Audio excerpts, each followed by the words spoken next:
Hello everyone, myself Vimal Verma, and today in this lecture we will talk about what is the photophosphorylation। इस lecture में हम लोग बात करेंगे सबसे पहले लाइट रिएक्शंस की कि लाइट रिएक्शंस क्या होती हैं। पिछले लेक्चर में हमने आपको लाइट रिएक्शन और डार्क रिएक्शन के बारे में डिस्कस किया था कि लाइट रिएक्शन और डार्क रिएक्शन क्या होती है, डिफरेंस बताया था आपको। और इस लेक्चर में हम लोग लाइट रिएक्शंस को टोटली डिस्कस करेंगे कि क्या होती है लाइट रिएक्शन। ठीक है, देखिए लाइट रिएक्शन क्या है, थोड़ा सा रिवाइज कर देते हैं। लाइट रिएक्शन फोटोसिंथेसिस का जो प्रोसेस होता है उसका फर्स्ट स्टेप है लाइट रिएक्शन। ठीक है, उसके बाद क्या होती है डार्क रिएक्शन। आपको मैंने बताया था कि लाइट रिएक्शन जो कहाँ ऑपरेट होती है, it operates in the granum of the chloroplast. जो क्लोरोप्लास्ट है उसका जो ग्रेनम पोर्शन होता है, क्योंकि फोटो सिस्टम वहीं लगे होते हैं ग्रेनम में ही, इसलिए लाइट रिएक्शन कहाँ ऑपरेट होती है, it operate in the granum. ठीक है, यहाँ समझते हैं, देखिए डायग्राम से इस तरीके से आपको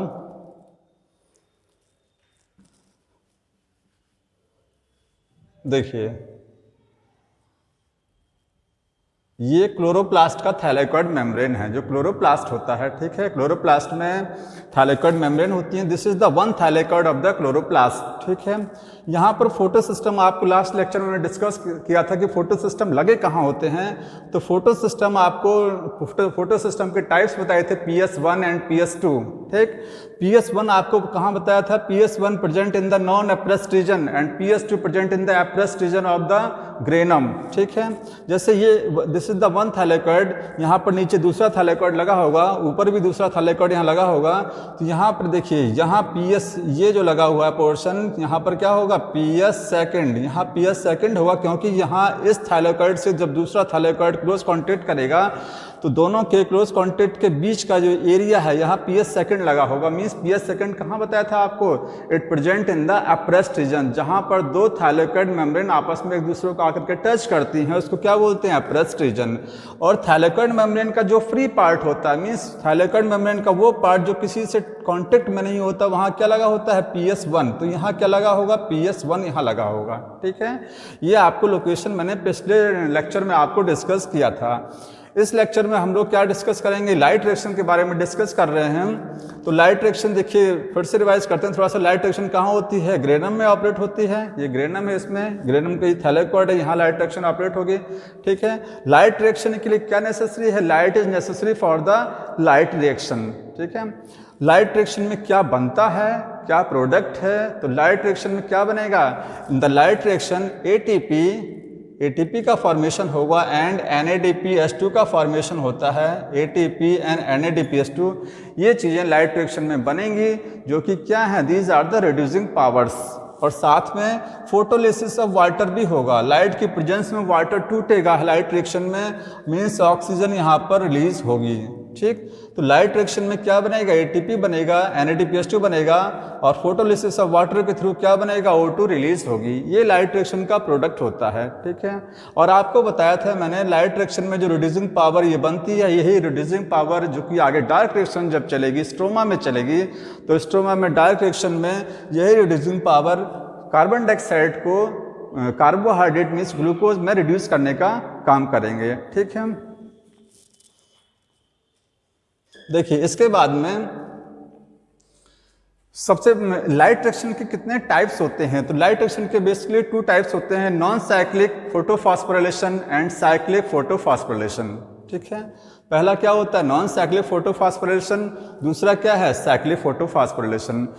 दोनों ही नॉन साइक्लिक। सबसे पहले समझते हैं फोटोफॉस्फोराइलेशन का मतलब क्या है, फोटोफॉस्फोराइलेशन। उसके पहले भी हम लोग समझते हैं फॉस्फोराइलेशन क्या है। ठीक है, बेसिक चीज, what is the phosphorylation. Phosphorylation का मतलब होता है it is the formation of the ATP का बनना, उसको क्या बोलते हैं, फॉस्फोराइलेशन मीन्स ATP का फॉर्मेशन होना। ठीक है, this is the formation of the ATP। अब जहां जहां ATP सेल में बनती है दैट इज कॉल्ड फॉस्फोराइलेशन। चाहे जिस प्रोसेस से ATP बने उसको क्या बोलेंगे, फॉस्फोराइलेशन बोला जाएगा।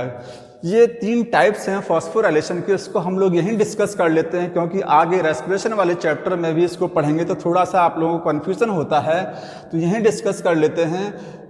फॉस्फोराइलेशन का आपको मैंने मीनिंग बता दिया है। It is the formation of the ATP.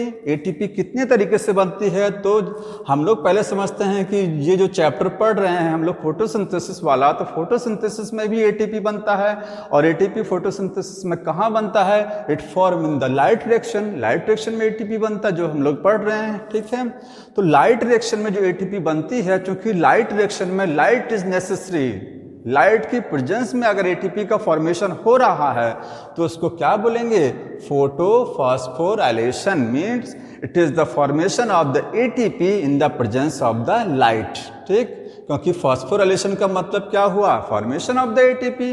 और अगर वो एटीपी लाइट की प्रेजेंस में बन रही है तो उसको क्या बोलेंगे? फोटोफॉस्फोराइलेशन, ठीक है।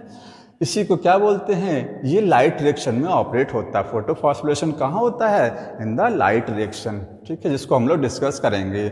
दूसरा जो मेथड है, next method of ATP formation, that is the oxidative phosphorylation. जो दूसरा मेथड एटीपी फॉर्मेशन का है वो है, उसको बोलते हैं ऑक्सीडेटिव फॉस्फोराइलेशन। ये कहाँ ऑपरेट होता है? It operate in the mitochondria. कहाँ ऑपरेट होता है? माइटोकॉन्ड्रिया, ठीक है। रेस्पिरेशन वाले चैप्टर में आप पढ़ेंगे ग्लाइकोलाइसिस और क्रेब्स साइकिल, ठीक है, ईटीएस, ये सारे प्रोसेस चलते हैं। तो ईटीएस में जो रेस्पिरेशन का जो सबसे लास्ट स्टेप है, जिसको आप क्या बोलते हैं? ETS, electron transport system. तो ईटीएस में एटीपी का फॉर्मेशन होता है बाय द कीमोऑस्मोटिक हाइपोथेसिस, ठीक। तो एटीपी का जो फॉर्मेशन होता है ईटीएस में, रेस्पिरेशन में जो आप एटीपी बनती है माइटोकॉन्ड्रिया के थ्रू रेस्पिरेशन होता है, ठीक है। तो रेस्पिरेशन में जो माइटोकॉन्ड्रिया में एटीपी का फॉर्मेशन होता है ईटीएस में, वो होता है थ्रू द ऑक्सीडेटिव फॉस्फोराइलेशन। उसको क्या बोलते हैं? Oxidative phosphorylation. इसको ऑक्सीडेटिव फॉस्फोराइलेशन क्यों बोला जाता है? Because in the ETS, mitochondria में जो ईटीएस जब ऑपरेट होता है, जब आप रेस्पिरेशन चैप्टर में पढ़ेंगे, तो माइटोकॉन्ड्रिया में जो ईटीएस प्रोसेस जब एटीपी बनती है तो वहाँ पर ऑक्सीडेशन और रिडक्शन प्रोसेस से एटीपी का फॉर्मेशन होता है, ठीक है। तो ये हुआ, तो पहला हुआ फॉस्फोराइलेशन, फोटोफॉस्फोराइलेशन। ये आपको कहाँ मिलेगा? ये क्लोरोप्लास्ट में होता है, क्लोरोप्लास्ट, ठीक है। फोटोसिंथेसिस में एटीपी बन रही है, कहाँ बन रही है? क्लोरोप्लास्ट में बन रही है। दूसरा क्या हुआ? Oxidative phosphorylation. ये कहाँ बनती है? इस तरीके का एटीपी फॉर्मेशन कहाँ होता है? ये रेस्पिरेशन में होता है, ठीक है। और कहाँ ऑपरेट होता है रेस्पिरेशन में? माइटोकॉन्ड्रिया सेल ऑर्गेनेल में ऑपरेट होता है, ठीक है। दोनों ही फोटोफॉस्फोराइलेशन और ऑक्सीडेटिव फॉस्फोराइलेशन में जो एटीपी का फॉर्मेशन होता है वो होता है बाय द केमियोस्मोटिक हाइपोथेसिस, जिसको हम लोग आगे डिस्कस करेंगे कि एटीपी फॉर्मेशन की जो मैकेनिज्म है उसको क्या बोलते हैं? उसको बोलते हैं केमियोस्मोटिक हाइपोथेसिस होती है। तो दोनों ही प्रोसेस में एटीपी का फॉर्मेशन केमियोस्मोटिक हाइपोथेसिस से होता है। तीसरा जो तरीका है substrate level phosphorylation. This is the method in which the ATP formation occurs directly. यहाँ पर जो एटीपी बन रही है वो कैसे बन रही है? वो केमियोस्मोटिक हाइपोथेसिस प्रोसेस से नहीं बनती है, ठीक है। यहाँ पर एटीपी सबस्ट्रेट के लेवल पर बन रही है, डायरेक्टली एटीपी का फॉर्मेशन हो रहा है। यहाँ कोई देखिए किस तरीके से हम ये आप पढ़ेंगे रेस्पिरेशन वाले टॉपिक में, रेस्पिरेशन वाले जो चैप्टर है उसमें जो आप ग्लाइकोलाइसिस पढ़ेंगे और जो आप क्रेब्स साइकिल पढ़ेंगे, तो ग्लाइकोलाइसिस में जो एक स्टेप आपको यहाँ लिखा हुआ है 1,3-बाई-PGA, 1,3-बाई-फॉस्फोग्लिसरिक एसिड, आपको ये रेस्पिरेशन वाले ग्लाइकोलाइसिस में आपको मिलेगा। ये स्टेप रिएक्शन में है 1,3-बाई-PGA से 3-PGA का फॉर्मेशन होना, मीन्स 1,3-बाई-फॉस्फोग्लिसरिक एसिड है ये। इससे क्या बन रहा है? 3-फॉस्फोग्लिसरिक एसिड। ये एक रिएक्शन है जो ग्लाइकोलाइसिस की रिएक्शन है, ठीक है। तो यहाँ पर देखिए ये सबस्ट्रेट है, 1,3-बाई-PGA क्या है? एक सबस्ट्रेट है। इसके पास कितने फॉस्फेट लगे हुए हैं? इसके पास 2 फॉस्फेट लगे हुए हैं। एक फॉस्फेट फर्स्ट नंबर पोजीशन, एक थर्ड नंबर पोजीशन पर फॉस्फेट लगा हुआ है, 2 फॉस्फेट हैं। इससे जब 3-PGA बन रहा है तो इसमें 1 नंबर का जो फॉस्फेट है पहली पोजीशन पर जो इसके फॉस्फेट लगा है वो हट जा रहा है, मीन्स यहाँ देखिए फॉस्फेट हटा हुआ है 3-PGA, इसमें एक फॉस्फेट कम हुआ। यहाँ कितने फॉस्फेट थे? 2 फॉस्फेट, ठीक है। तो इसमें जो एटीपी कैसे बन रही है देखिए, यहाँ पर क्या होता है? एडीपी का मॉलिक्यूल आएगा, एडीपी, ठीक। एडीपी से फॉस्फेट जुड़ेगा और क्या बनेगा? एटीपी डायरेक्ट बन रही है, डायरेक्ट प्रोसेस से। ये फॉस्फेट कहाँ से आया? इसी सबस्ट्रेट से, इसी 1,3-बाई-PGA से एक फॉस्फेट निकला, ठीक है। इससे एक फॉस्फेट निकला, वो जाकर के कहाँ जुड़ गया, देखिए ये फॉस्फेट है जो यहाँ से निकला हुआ, इस सबस्ट्रेट से फॉस्फेट निकला, ठीक, और कहाँ जुड़ा जाकर के एडीपी के साथ जुड़ गया और क्या बना दिया, एटीपी बना दिया। और जब इसमें से एक फॉस्फेट रिलीज हो जाएगा तो यहाँ पर एक फॉस्फेट कम हो गया, देखिए 3P ये लिखा हुआ, ओनली 1 नंबर पोजीशन का जो फॉस्फेट है वो यहाँ पर हट गया है। तो ये substrate level phosphorylation, directly ATP का फॉर्मेशन हो रहा है at the level of substrate, ठीक है। इसमें कोई केमी ऑस्मोटिक हाइपोथेसिस प्रोसेस से एटीपी नहीं बनती है। तो ये 3 तरीके का आपको मैंने फॉस्फोराइलेशन बताया, बहुत इंपॉर्टेंट है। अक्सर इसमें कन्फ्यूजन होता है कि फॉस्फोराइलेशन किस तरीके से होता है, ठीक। आगे हम लोग देखिए समझते हैं कि जो लाइट रिएक्शन है, लाइट रिएक्शन आपको बता दिया क्या होती है, ठीक है। लाइट रिएक्शन में क्या क्या चीज़ें होती हैं। लाइट रिएक्शन के 2 टाइप्स होते हैं, नॉन साइक्लिक फोटोफॉस्फोरिलेशन और दूसरा क्या होता है, साइक्लिक फोटोफॉस्फोरिलेशन। देखिए इसको समझने के पहले आपको जो दोनों फोटो सिस्टम है PS1, PS2 एंड PS1, इनकी लोकेशन तो आपको बता दिया कि ग्रेनम में ये कहाँ कहाँ लगे होते हैं। अब देखिए जो PS2 होता है, फोटो सिस्टम सेकंड, इसकी खासियत होती है कि it works only at the 6 nanometre light. अगर 680 नैनोमीटर की लाइट पड़ रही है तभी ये वर्क करेगा। 680 नैनोमीटर लाइट के अबव अगर लाइट की वेवलेंथ 680 नैनोमीटर से ऊपर हो गया तो फोटो सिस्टम सेकंड काम नहीं करेगा, ये इसका पीक पॉइंट है। उसी तरीके से इसको समझिए, PS1 जो होता है ये मैक्सिमम किस वेवलेंथ तक ये वर्क करता है फोटो सिस्टम, तो ये होता है 700 नैनोमीटर तक ही वर्क करता है, ठीक है। कितने वेवलेंथ तक ये वर्क करेगा फोटो सिस्टम, जब लाइट वेवलेंथ 700 तक आएगी उस तब तक ही वर्क करेगा। 700 से ऊपर अगर वेवलेंथ हो गई तो ये फोटो सिस्टम काम नहीं करेगा। इसलिए इसको बोलते हैं P680, इसका PS2 का एक नाम और होता है, इसको क्या बोलते हैं, P680 भी बोला जाता है और इसको P700 भी बोलते हैं। ये मैक्सिमम वेवलेंथ है जिस पर ये काम करते हैं फोटो सिस्टम, ठीक है। अब देखिए जो नॉन साइक्लिक फोटोफॉस्फोरिलेशन, इसको नॉन साइक्लिक क्यों बोलते हैं, बिकॉज इलेक्ट्रॉन जहां से रिलीज होता है, यहाँ इस फोटो सिस्टम से इलेक्ट्रॉन रिलीज हो रहा है, ठीक है। लाइट पड़ रही, देखिए ये 2 फोटो सिस्टम हैं लगे हुए हैं। जब लाइट, क्योंकि लाइट इस पर भी पड़ेगी, लाइट इस पर भी उसी साथ पड़ेगी, लीफ है तो लीफ पर लाइट डायरेक्टली पड़ेगी, ठीक है। वो दोनों फोटो सिस्टम के पास दोनों फोटो सिस्टम के पास एक साथ लाइट पहुंचेगी। तो यहाँ पर इसको भी लाइट मिल रही है, इसको भी लाइट मिल रही है। इस फोटो सिस्टम ने इलेक्ट्रॉन को रिलीज करा दिया, ठीक है, यहाँ से इलेक्ट्रॉन रिलीज हो गया। इसको मैं समझाने की कोशिश कर रहा हूँ कि इसको नॉन साइक्लिक क्यों बोलते हैं, क्योंकि जहाँ से इलेक्ट्रॉन रिलीज हुआ, इलेक्ट्रॉन देखिए इलेक्ट्रॉन कैरियर्स के थ्रू आगे होता हुआ जाएगा, यहाँ पहुँचेगा इस फोटो सिस्टम के पास इलेक्ट्रॉन, और यहाँ से होता हुआ अल्टीमेटली NADPH2 बना देगा। तो यहाँ से इलेक्ट्रॉन जो निकला था वापस यहाँ नहीं रिटर्न हुआ, PS2 के पास इलेक्ट्रॉन वापस नहीं आया, इसलिए इसको क्या बोलते हैं, non cyclic. It is non cyclic pathway, electron never revert back at the original position, ठीक। तो ये नॉन साइक्लिक इलेक्ट्रॉन जहां से निकला वहां दोबारा नहीं आया, ठीक है। जबकि आप साइक्लिक प्रोसेस पढ़ेंगे तो साइक्लिक में इतना देखिए, ये डायग्राम यहाँ से इतना हट जाएगा, ओनली दिस वर्क्स, ये डायग्राम फोटो सिस्टम फर्स्ट ही आपको समझाएंगे कि साइक्लिक फोटोफॉस्फोरिलेशन में केवल फोटो सिस्टम फर्स्ट ही काम करेगा। और यहाँ पर देखिए इलेक्ट्रॉन यहाँ से रिलीज होगा, यहाँ पहुँचेगा, इसके बाद रिवर्ट बैक होकर के यहीं वापस आ जाएगा, तो वो होता है साइक्लिक फोटोफॉस्फोरिलेशन। तो दोनों में आपको डिफरेंस समझ में आया। नॉन साइक्लिक क्या होता है, इलेक्ट्रॉन जहाँ से रिलीज हुआ अपनी ओरिजिनल पोजिशन पर अगर वापस नहीं आता है तो उसको बोलते हैं नॉन साइक्लिक फोटोफॉस्फोरिलेशन। और जब इलेक्ट्रॉन जहाँ से रिलीज होता है वहाँ से रिलीज होने के बाद अगर उसी पोजीशन पर वापस आ जाता है इसको क्या बोलते हैं, साइक्लिक फोटोफॉस्फोरिलेशन।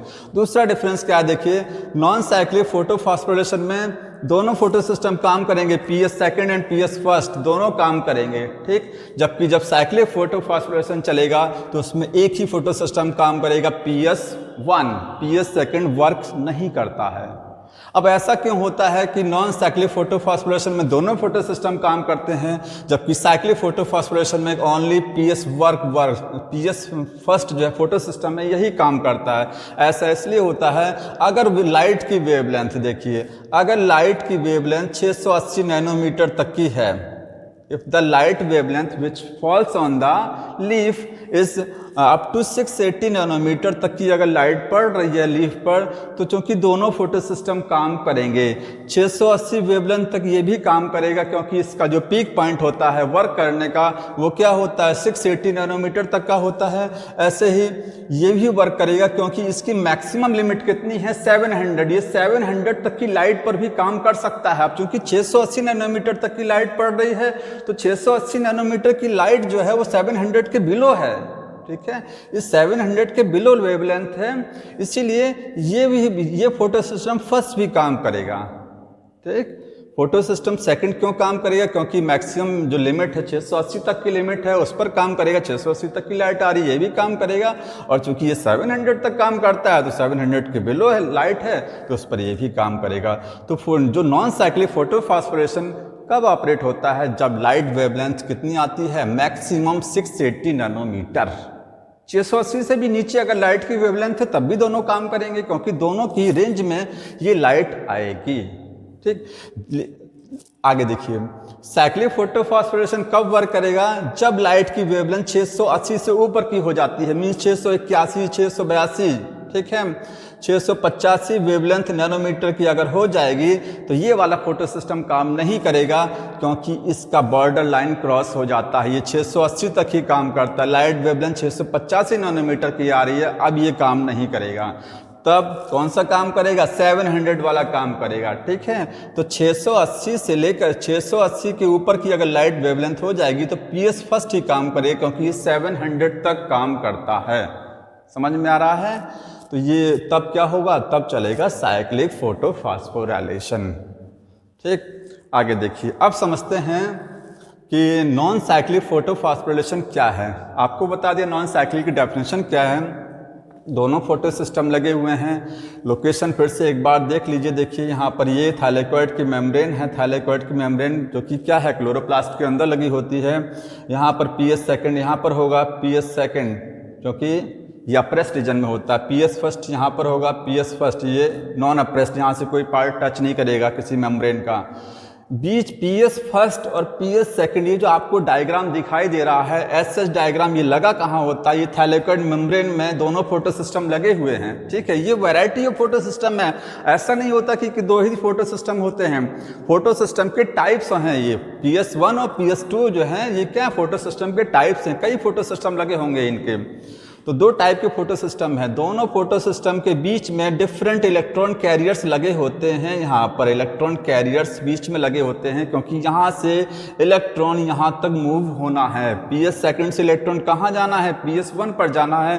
तो कैसे जाएगा, डिफरेंट इलेक्ट्रॉन कैरियर्स के थ्रू होता हुआ जाएगा। अब देखिए मैंने यहाँ पर अपने बना दिया है, PS सेकंड है, PS फर्स्ट है। यहाँ लोकेशन बता दिया, सेकंड और फर्स्ट लगा हुआ है। बीच में इलेक्ट्रॉन कैरियर्स ये हैं। इलेक्ट्रॉन कैरियर्स देखिए ये सब लगे हुए हैं, दोनों के बीच में होते हैं। अब समझना है हमको कि यहां से इलेक्ट्रॉन यहां कैसे जाता है। देखिए सबसे पहले समझते हैं, देखिए कि जब लाइट पड़ती है तो लाइट इस पर भी पड़ रही है, इस फोटो सिस्टम पर भी लाइट आ रही है। लाइट जब इस पर फॉल होगी तो ये अपने अंदर से दो इलेक्ट्रॉन को फ्री करेगा। मीन्स फोटो सिस्टम कैसे बना होता है आपको पिछले लेक्चर में बताया था। Photosystem is made by the reaction centre. Chlorophyll a का मॉलिक्यूल बीच में रिएक्शन सेंटर का काम करेगा। साइड्स में उसके क्या होंगे, एसेसरी पिगमेंट्स होंगे। They also called the light harvesting complex. ये फोटो सिस्टम का डायग्राम है। बीच में रिएक्शन सेंटर क्लोरोफिल ए रहेगा, एसेसरी पिगमेंट्स उसको सराउंड किए हुए रहेंगे, ठीक है। अब जब लाइट पड़ेगी इस पर तो लाइट जो एसेसरी पिगमेंट्स हैं वो लाइट को रिसीव करेंगे और किसको ट्रांसफर करेंगे, क्लोरोफिल ए मॉलिक्यूल को ट्रांसफर करेंगे। क्लोरोफिल ए जो रिएक्शन सेंटर है वो अपने अंदर से क्या करेगा, इलेक्ट्रॉन को रिलीज कराएगा। मीन्स प्लांट में लाइट को कौन टेकअप कराएगा, सबसे पहले क्लोरोफिल का molecule. Chlorophyll molecule take up the light, capture the light in the leaf. तो क्लोरोफिल का मॉलिक्यूल जो फोटो सिस्टम में लगा होता है वही लाइट को ट्रैप कराता है, उसी के पास लाइट सबसे पहले आती है। जब लाइट फॉल होगी तो अपने अंदर से दो इलेक्ट्रॉन को फ्री कर देगा। ये इलेक्ट्रॉन कहाँ पहुँचेंगे, फर्स्ट इलेक्ट्रॉन कैरियर फियोफाइटिन। इसका फुल फॉर्म क्या है, इसको बोलते हैं फियोफाइटिन। PHE का मतलब फियोफाइटिन होता है, फियोफाइटिन। इट इज द, पूछा जाता है एग्जाम में, what is the first electron carrier in the non cyclic photophosphorylation, pheophytin, ठीक है। यहां से इलेक्ट्रॉन जाएंगे प्लास्टोक्विनोन। ये क्या है, PQ का मतलब क्या होता है, प्लास्टो क्विनोन, ठीक, PQ है प्लास्टोक्विनोन। यहाँ इलेक्ट्रॉन पहुँचेंगे PQ के पास में। अब जो PQ है ये PQS2, ये अगला कोई कैरियर नहीं है PQS2। PQ change into the PQS2, इस PQS2 में चेंज हो जाता है। कैसे होता है चेंज, देखिए PQ जो है, क्योंकि बाहर का पोर्शन स्ट्रोमा है, ये पोर्शन क्या स्ट्रोमा है, ठीक है। आपको डायग्राम में देखिए यहाँ पर ये फोटो सिस्टम जब लगे थे, यहाँ सोचिए PQ लगा हुआ है, ये देखिए यहाँ फोटो सिस्टम सेकंड लगा है, यहाँ फर्स्ट लगा है, ठीक। तो ये बाहर का पोर्शन क्या है, स्ट्रोमा है, ये ल्यूमेन ऑफ थैलेकॉइड होता है। तो यहाँ से स्ट्रोमा से 2H+ का मूवमेंट होगा किसके पास, PQ के पास। जब PQ है इलेक्ट्रॉन को लेगा, PQ कहाँ से, फियोफाइटिन से इलेक्ट्रॉन को ले रहा है, ठीक है, इलेक्ट्रॉन को लेगा और साथ में स्ट्रोमा से क्या लेगा, 2H+ को लेगा। चेंज किस में हो जाएगा, PQS2 में चेंज हो जाएगा। अब PQS2 क्या करता है, PQS2 वापस फिर PQ में चेंज हो जाएगा, ठीक है। ये PQS2 जो दो हाइड्रोजन, देखिए PQ से क्या बना, PQH2 कैसे बना, दो हाइड्रोजन कहाँ से आए, 2H+ स्ट्रोमा से आए, ठीक है। PQS2 में चेंज हो गया। इसने इलेक्ट्रॉन कहाँ से लिया था, फियोफाइटिन से इलेक्ट्रॉन को लिया था। ये इलेक्ट्रॉन, दो इलेक्ट्रॉन आए थे, देखिए फियोफाइटिन से दो इलेक्ट्रॉन आए थे, ये PQ है ये, और फियोफाइटिन से दो इलेक्ट्रॉन आ रहे हैं। स्ट्रोमा से 2H+ आए, बन गया PQS2, क्योंकि पॉजिटिव चार्ज जो 2H+ पे है और दो इलेक्ट्रॉन ओवरऑल मेंटेन बैलेंस कर देंगे, पॉजिटिव नेगेटिव चार्ज को, बन जाएगा PQS2। इलेक्ट्रॉन कहाँ पहुँच चुका है, PQS2 के पास इलेक्ट्रॉन पहुँच चुका है। अब PQS2 किस में चेंज हो जा रहा है, PQ में वापस चेंज हो जा रहा है। जब इसमें चेंज होगा तो दो चीज़ें वही काम करेगा कि 2H+ को फ्री करेगी। इसमें इलेक्ट्रॉन है, देखिए PQS2 में इलेक्ट्रॉन भी है और PQS2 में H+ भी लगा हुआ है, 2H+ भी इसमें है और इलेक्ट्रॉन भी है, ठीक। जब ये अपने अंदर से 2H+ को रिलीज करेगा तो साथ में क्या फ्री करेगा, साथ में दो इलेक्ट्रॉन को फ्री कर देगा, जो आगे कहाँ चले जाएंगे, साइटोक्रोम B के पास चले जाएंगे। इसको ऐसे समझिए जैसे सोडियम होता है Na जब इलेक्ट्रॉन को फ्री करता है तो क्या बनता है, Na+ इलेक्ट्रॉन बनता है ना, ठीक है। उसी तरीके से जब PQS2 है, ये जब 2H+ को फ्री करेगा तो कितने इलेक्ट्रॉन फ्री करेगा, जितना इसने पॉजिटिव चार्ज यहाँ रिलीज किया है उतना ही इलेक्ट्रॉन नेगेटिव चार्ज, उतना ही इलेक्ट्रॉन को फ्री करेगा। 2H+ रिलीज कर रहा है तो दो इलेक्ट्रॉन को फ्री करेगा, ठीक है। इलेक्ट्रॉन आगे चले जाएंगे और वापस किस में चेंज हो जाएगा, PQ में। ये जो 2H+ आए ये आगे ल्यूमेन में चले जाएंगे और ल्यूमेन में इनका काम क्या होता है, ये कीमोऑस्मोटिक हाइपोथेसिस से ATP का फॉर्मेशन करने में हेल्प करेंगे, ठीक है। आगे साइटोक्रोम B के पास इलेक्ट्रॉन चला गया, साइटोक्रोम B से साइटोक्रोम F के पास चला जाएगा, इसके पास कहा जाएगा प्लास्टोसाइनिन। अगला जो कैरियर है उसको क्या बोलते हैं, PC है, प्लास्टोसाइनिन, PC है प्लास्टोसाइनिन। तो प्लास्टोसाइनिन के पास इलेक्ट्रॉन चला जाएगा, ठीक है। प्लास्टोसाइनिन के बाद इलेक्ट्रॉन कहाँ पहुँचेगा, फोटो सिस्टम फर्स्ट। अब देखिए फोटो सिस्टम फर्स्ट के पास इलेक्ट्रॉन पहुँचता तो है, लेकिन उसके पहले इसने अपना इलेक्ट्रॉन फ्री कर दिया। जैसे इसने अपना इलेक्ट्रॉन फ्री कर दिया था एट इंस्टेंट, उसी समय इसने भी अपना इलेक्ट्रॉन फ्री कर दिया था। दो इलेक्ट्रॉन कहाँ पहुँचे थे, वो FeS के पास इलेक्ट्रॉन पहुँचा था। दोनों साइमल्टेनियसली एक साथ चलता है। इसने अपना इलेक्ट्रॉन फ्री किया, एक्साइट होकर के कहाँ पहुंचा electron, pheophytin first electron career, इसने इस पर लाइट सेम टाइम पर पड़ी, इसने अपना इलेक्ट्रॉन फ्री कर दिया। FeS इसको बोलते हैं आयरन सल्फर प्रोटीन बोला जाता है, वहां इलेक्ट्रॉन पहुंच गया, ठीक। अब देखिए FeS के पास इलेक्ट्रॉन पहुंचेगा FD। तो जब ये इलेक्ट्रॉन अपना फ्री करता है जो कि FeS के पास पहुंचते हैं, तो यहाँ से जो इलेक्ट्रॉन की कमी हुई, इस पर इलेक्ट्रॉन की कमी हुई ना, ठीक है। पहले यहाँ समझते हैं, यहाँ जब इलेक्ट्रॉन इसने लाइट पड़ी, इसने इलेक्ट्रॉन को फ्री कर दिया तो इसमें इलेक्ट्रॉन की कमी हुई, क्योंकि इलेक्ट्रॉन तो इसने अपना निकाल दिया।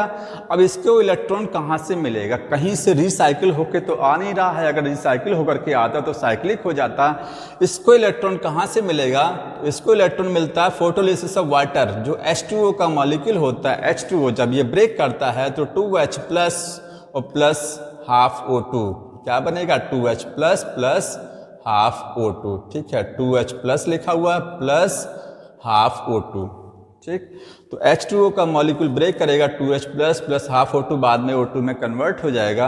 यहाँ से दो इलेक्ट्रॉन इसमें फ्री हो रहे हैं। कितना इलेक्ट्रॉन, जब भी टूटेगा 2H+ बनाएगा plus half O2 plus 2 electron, दो इलेक्ट्रॉन जाकर के PS सेकंड में चले जाएंगे। तो इसने जो अपना इलेक्ट्रॉन फ्री किया था, इसके इलेक्ट्रॉन की कमी को कैसे पूरा हुआ, वाटर ने पूरा किया। फोटोलिसिस ऑफ वाटर से जो इलेक्ट्रॉन फ्री हुआ था उसने इसकी कमी को पूरा कर दिया।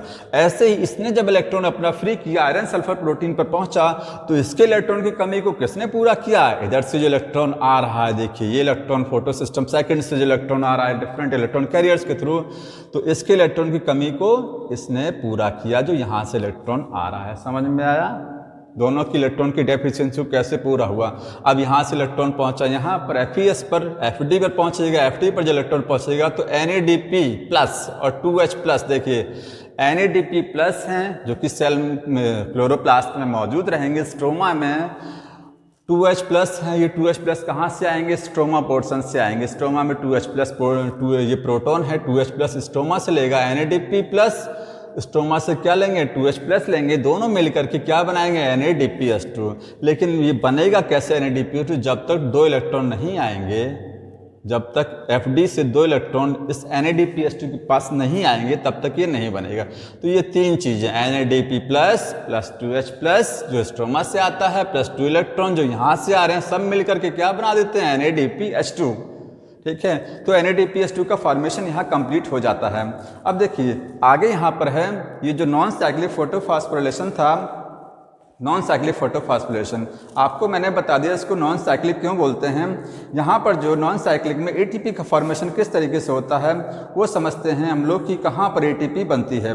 ठीक है, तो ATP का जो फॉर्मेशन होता है, जो साइटोक्रोम B है और साइटोक्रोम F है, ठीक, साइटोक्रोम B और साइटोक्रोम F जो है यहाँ पर साइटोक्रोम B और साइटोक्रोम F है, यहाँ पर क्या बनता है? एक ATP का फॉर्मेशन यहाँ पर होता है। ठीक है, यहाँ एक ATP बनेगी। तो ओवरऑल लाइट डायरेक्शन में देखिए, लाइट डायरेक्शन में क्या बनता है? लाइट डायरेक्शन में बनेगा ATP बनेगा। ATP यहाँ से गया तो इसमें दोनों के बीच में ATP, इस प्रोसेस के बीच में क्या बन जाती है? ATP बनती है, ADP से बनेगा। NADPH2 का फॉर्मेशन हो गया, यही रिड्यूसिंग पावर है। ATP और NADPH2 फॉर्मेशन हो गया। ऑक्सीजन का मॉलिक्यूल, ऑक्सीजन का फॉर्मेशन भी होता है। फोटोलिसिस ऑफ वाटर भी हो रही है, जो वाटर टूट रहा है किसकी प्रेजेंस में टूट रहा है? लाइट की प्रेजेंस में टूट रहा है। ठीक है, एक चीज़ और, light photolysis of water, light को ब्रेक कराने के लिए कौन से एलिमेंट नेसेसरी हैं? तो Mn, मैग्नीज एंड क्लोरीन। ठीक है, मैग्नीज एंड क्लोरीन ये क्या है? These are the elements which are necessary for the photolysis of water. ये क्वेश्चन अक्सर कंपटीशन में पूछा जाता है। ठीक, तो this was all about the non cyclic photophosphorylation and next we will discuss cyclic photophosphorylation. देखिए आगे हम लोग यहीं से डिस्कस कर लेते हैं साइक्लिक फोटोफॉस्फोरिलेशन क्या होता है, यहीं समझ लेते हैं इसको। साइक्लिक फोटोफॉस्फोरिलेशन कब होगा? जब लाइट की वेवलेंथ 680 नैनोमीटर से अबव की हो जाएगी, तब क्या होगा? एक ही फोटो सिस्टम काम करेगा, उसको क्या बोलेंगे हम लोग? PS1, PS second will not work, ये वर्क नहीं करेगा। ठीक है, ये वर्क नहीं करेगा। केवल कौन सा फोटो सिस्टम काम करेगा? ये वाला काम करेगा, क्योंकि लाइट की वेवलेंथ 680 से जब ऊपर की हो जाएगी, एबव हो जाएगी, तो इसकी PS सेकेंड जो है, इसकी जो पीक पॉइंट है, इसका जो लिमिटेशंस है, ठीक है, उसके ऊपर लाइट चलेगी। अब ये वर्क नहीं करेगा। तो ये वर्क करेगा तो होगा क्या? देखिए लाइट यहाँ फॉल हो रही, यहाँ से इलेक्ट्रॉन रिलीज होगा, FS आयरन सल्फर प्रोटीन, यहाँ से पहुँचेगा फेरिडॉक्सिन। फेरिडॉक्सिन पर जब इलेक्ट्रॉन पहुँचेगा, ठीक है, तो फेरिडॉक्सिन के पास इलेक्ट्रॉन पहुँचेगा तो इलेक्ट्रॉन यहाँ नहीं आएगा। ये जो NADPH2 का फॉर्मेशन हो रहा था, ये सारी चीज़ें नहीं होंगी, क्योंकि देखिए यहाँ से स्टेप बाईपास हो जाएगा। इलेक्ट्रॉन यहाँ से साइटोक्रोम B के पास पहुँचेगा, सीधे कहाँ पहुँचेगा? क्योंकि इलेक्ट्रॉन कैरियर्स तो थाइलेकोइड मेम्ब्रेन में लगा ही रहेगा। इलेक्ट्रॉन फेरिडॉक्सिन से कहाँ पहुँचेगा? साइटोक्रोम B के पास पहुँचेगा। उसके बाद इलेक्ट्रॉन पहुँचेगा cytochrome F, plastocyanin photosystem first. Electron light इस पर कंटिन्यूसली पड़ रही है, इलेक्ट्रॉन यहाँ से फ्री होकर के यहाँ पहुँच रहा है, यहाँ से यहाँ जा रहा है, फिर साइटोक्रोम B पड़ जा रहा है, cytochrome F, plastocyanin photosystem first. इस तरीके से रिसाइकलिंग हो रही है, इलेक्ट्रॉन की में साइक्लिंग हो रही है। पूरा इलेक्ट्रॉन इसी पाथवे में लगातार मूव कर रहा है, ठीक है, और ATP का फॉर्मेशन होता रहेगा, बट NADPH2 का फॉर्मेशन नहीं होगा। समझ में आ रहा है? तो यहाँ NADPH2 का फॉर्मेशन नहीं होता इस रिएक्शन में। तो ये था, ये this was all about the cyclic photophosphorylation. इसको साइक्लिक क्यों बोलते हैं? क्योंकि इलेक्ट्रॉन लगातार साइक्लिक वे में मूव करता रहता है। ठीक है।